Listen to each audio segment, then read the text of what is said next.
Kata mantan dalam Kamus Besar Bahasa Indonesia diartikan sebagai bekas pemangku jabatan. Kata mantan sering digunakan pula dalam kalimat yang menggambarkan orang yang pernah dikasihi. Tetapi di video ini saya sama sekali tak memiliki hubungan dengan orang yang pernah memangku jabatan.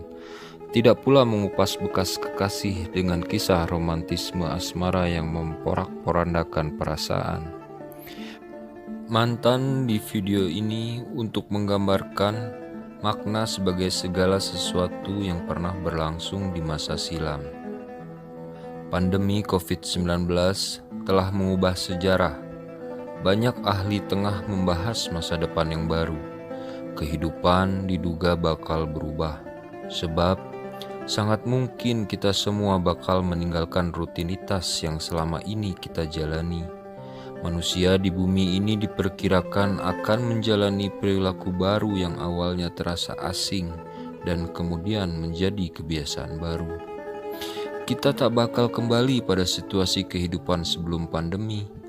Kehidupan baru telah datang, bertemu kawan, kemudian bersalaman dan berpelukan, kini seakan tak bisa kita lihat lagi. Di mana-mana kini muncul sarana cuci tangan. Orang berpergian selalu menggunakan masker. Interaksi antar orang menjadi berjarak. Sejumlah perubahan perilaku sosial baru terus berlangsung. Perubahan itu tentu membawa konsekuensi baru dalam kehidupan masyarakat. Konsekuensi baru yang tidak mudah. Larangan mudik adalah contoh nyata. Orang harus menahan rindu untuk bertemu. Orang harus saling menjaga jarak agar badannya tidak terkoyak. Semua hal baru tersebut harus dilakukan dan entah sampai kapan. Pandemi COVID-19 telah mengakibatkan perubahan sosial. Perubahan sosial yang terjadi saat ini termasuk kategori perubahan sosial yang tidak direncanakan. Karena tidak direncanakan, pastilah masyarakat tidak siap menghadapinya. Bahkan pada titik tertentu, sering membawa masalah yang memicu kekacauan dalam masyarakat. Perubahan sosial yang cepat akibat wabah ini dapat mengakibatkan terjadinya disorganisasi sosial.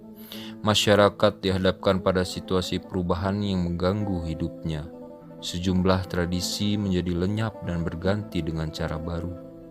Kebiasaan silaturahmi, berkumpul, bersalaman, dan sentuhan fisik lainnya dengan orang lain saat ini tak bisa dilakukan karena protokol kesehatan. Kita tidak tahu sampai kapan pandemi ini usai.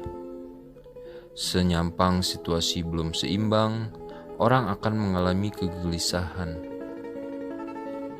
Bahkan jika berkepanjangan dan tidak bisa menyesuaikan diri dengan tata cara hidup baru, orang akan mengalami frustrasi.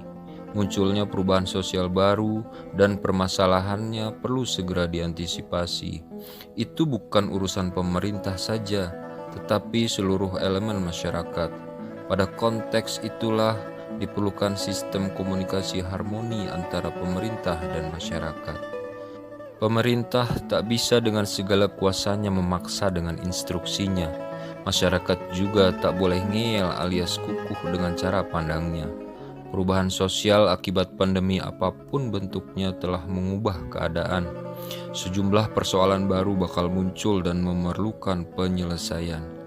Meski awal persoalan berasal dari aspek kesehatan, penyelesaiannya harus komprehensif yang melibatkan pemikiran dari segala aspek sosial, politik, ekonomi, dan sebagainya. Perubahan sosial akibat pandemi pada akhirnya memunculkan perspektif new normal. Awalnya, istilah new normal hanya menjadi bahasan dalam dunia bisnis dan ekonomi. Adalah Roger McNamee, seorang investor teknologi, yang menyebut istilah itu dalam sebuah ulasannya terhadap kondisi keuangan setelah krisis keuangan di tahun 2007 sampai 2008 dan setelah resesi global 2008 sampai 2012. McNamee mengkritisi para pebisnis yang terpesona oleh masa lalu dan dinilainya takut menghadapi masa depan. Maka kemudian dia mengajak pebisnis segera melupakan perubahan dan memasuki cara baru. Sejak saat itu, istilah new normal digunakan dalam sejumlah konteks lain untuk menyiratkan bahwa sesuatu yang sebelumnya tidak normal bisa berubah menjadi sesuatu yang biasa. Kini, saat pandemi COVID-19, istilah tersebut mencuat kembali. Selama dan pasca pandemi COVID-19, para ahli menyatakan akan tercipta situasi new normal atau perilaku manusia yang baru, yang berbeda dan berubah dari perilaku sebelumnya. Jika pandemi COVID-19 nanti usai, kondisi kehidupan manusia sangat mungkin tidak akan kembali seperti masa sebelum pandemi. New normal atau normal baru adalah suatu waktu di mana sangat mungkin kita hidup dalam aturan kehidupan baru untuk jangka yang panjang. Perilaku baru yang merujuk protokol kesehatan kini menjadi tradisi keseharian. Dalam menjalankan aktivitas sosial dan bisnisnya, kini orang semakin lebih mengandalkan sarana media sosial. Untuk memenuhi kebutuhan keseharian, kini orang mulai jarang melakukan komunikasi tatap muka. Orang kemudian menjadi bergantung pada tata cara komunikasi baru. Komunikasi online atau daring kini menjadi super penting. Tata cara kehidupan baru harus menjadi referensi penting bagi pemerintah dalam melakukan perubahan kebijakannya. Perhatian pada kebutuhan kesehatan masyarakat, infrastruktur komunikasi, serta transparansi layanan publik perlu disesuaikan dengan cepat. Demikian juga halnya dalam soal regulasi atau perundang-undangan. Diperlukan pembaharuan secara cepat karena sangat dibutuhkan untuk menata sistem kehidupan new normal nanti. Masyarakat perlu dipahamkan dan diajak beradaptasi dengan perubahan menuju new normal ini. Dalam perspektif new normal yang dahulu dianggap normal, mungkin ke depan tidak menjadi kebiasaan lagi. Masyarakat harus diedukasi terus untuk menjalankan kehidupan dengan cara baru. Mereka harus dibiasakan menerapkan protokol kesehatan. Perubahan itu memang mengharuskan kita bisa menyesuaikan diri. Sebab, jika tidak mampu, kita bakal frustrasi. Bisa-bisa jika tidak move on, orang akan mengalami sindrom masa silam. Kita semua mesti siap menghadapinya.